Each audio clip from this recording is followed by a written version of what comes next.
Hello everyone, আমি Arna. Welcome back to my channel Arna lifestyle. দিনটা ছিল 20 জুলাই। তোমরা দেখেছো যে রথের ছুটি ছিল আর শনি রবিবার ছিল বলে আমি বাড়ি চলে এসেছিলাম।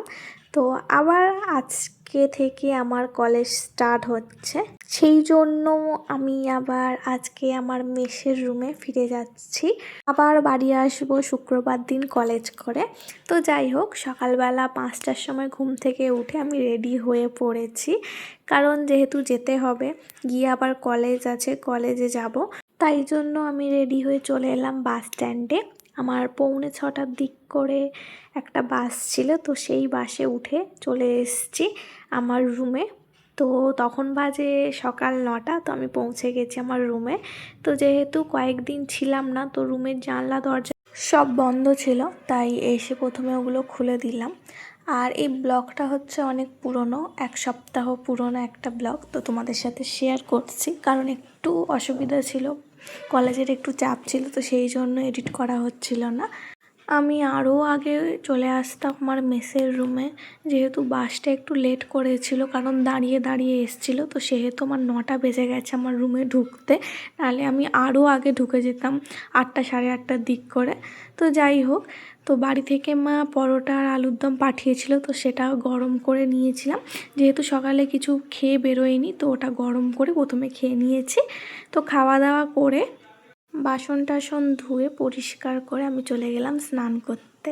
তো স্নান করে এসে রেডি হয়ে গেলাম কলেজের জন্য, কারণ কলেজ যাব 10:30 থেকে কলেজ, তো আমি 10টার দিক করে বেরিয়ে পড়েছি।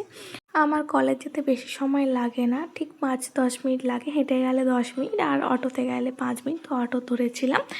তো কলেজে চলে এসেছি, তো যেই রুমে ক্লাস হবে চলে গেলাম আমরা সেই রুমে। তো ফার্স্টে আমাদের আজকে ল্যাবে প্র্যাকটিক্যাল ছিল, তো সেহেতু দেখো আমরা ব্যাগ ট্যাগ রেখে আমরা সবাই ল্যাবে চলে গেছিলাম প্র্যাকটিক্যাল করার জন্য। তো বেশি ভিডিও করতে পারিনি, কারণ ফোন অ্যালাউ ছিল না। তো প্র্যাকটিক্যাল করে চলে এলাম নিচের রুমে, কারণ রুমে এবার ক্লাস হবে আমাদের। তো সবাই এসে যে যার সিটে বসছিল, আর আমরা এখানে গল্প করছিলাম, কারণ স্যার আসেনি। তো ক্লাস করার পরে আমরা চলে গেলাম এবার লাঞ্চ করতে। লাঞ্চে আমরা আজকে খেয়েছিলাম ফুচকা, আর তার সাথে খেয়েছিলাম ঝালমুড়ি। তো কলেজের সামনে কাকুটা বেশ ভালো ফুচকা বানায়, আর ঝালমুড়িও আমি প্রথমবার ট্রাই করেছিলাম সেদিন, তো বেশ ভালো লেগেছিলো। তো আমরা ওখানে ফুচকা খেয়েছিলাম আর 2টো ঝালমুড়ি নিয়েছিলাম। এগুলো নিয়ে তারপরে চলে এলাম আমরা কলেজের ভেতরে, কারণ আমাদের লাঞ্চ ব্রেকটা বেশিক্ষণের ছিল না, 40 মিনিট মতন ছিল। তো সেহেতু রুমে চলে এলাম, তারপরে আবার ক্লাস হলো, তো ক্লাস করে এবার বাড়ি আসবো, তখন বাজে 4:30। তো বাইরে এত বৃষ্টি হচ্ছে বলবার মতো নয়। এদিকে দেখো কিছু দাদা দিদিরা ওরা বৃষ্টিতে ভিজছে।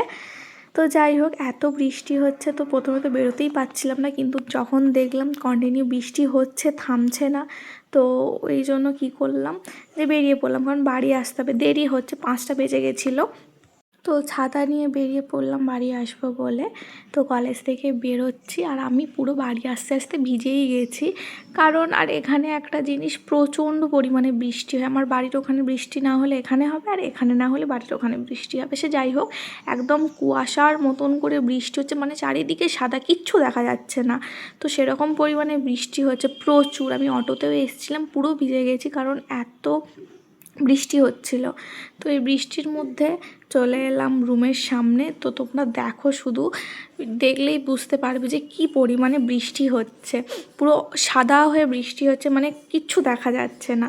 তো যাই হোক, রাস্তায় হেঁটে হেঁটে আসছি, কিছু কিছু জায়গায় তো জল জমা হয়ে গেছে, তো আমি পুরো ভিজে গেছি। তো এসে রুমে ফার্স্টে ঢুকে আমি আগে ড্রেস চেঞ্জ করলাম, এসে দেখলাম যে কারেন্ট নেই। তো সেহেতু ভিজে গেছি, তো সেরকমভাবে আমি কোনো ভিডিও তো করিনি। আগে আমি গিয়ে ফ্রেশ হলাম, জামা চেঞ্জ করলাম, কারণ যেহেতু বললামই পুরো ভিজে গেছি আমি। কারেন্ট ছিল না বলে আমি আজকে রান্নাও করতে পারিনি, আর খাবারও অর্ডার করতে পারিনি, তাই মেস থেকে খাবার নিয়েছিলাম, দিয়েছিল রুটি, আলু ভাজা, সিমই। তো এই দিয়ে দিনটা শেষ করলাম।